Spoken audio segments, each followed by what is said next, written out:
सहस्रलोचन प्रभृत्य शेषलेख शेखर प्रसूल धूलि धोरणी विदूसराङ्घ्रिपीठ भुजङ्गराजमालया निबद्ध जाट चूटक श्रियै चिराय जायतां चकोर बन्धुशेखर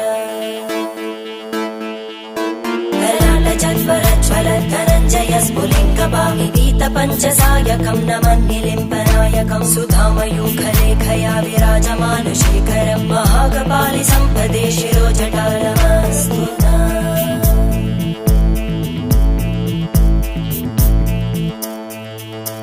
करालभालवट्टिका दगद्दगद्दगज्ज्वल धनञ्जयाहुतीकृत प्रचण्ड पञ्चसायके धराधरेन्द्र नन्दिनी कुचाग्रचित्रपत्रकार कल्पनैकशिल्पिनी त्रिलोचने रतिर्मम नवीन मेघमण्डली निरुद्ध दुर्धर स्फुरत् कुहूनिशीतिनी तम प्रबन्ध बद्ध कन्दर निलिम्ब निर्झरीधर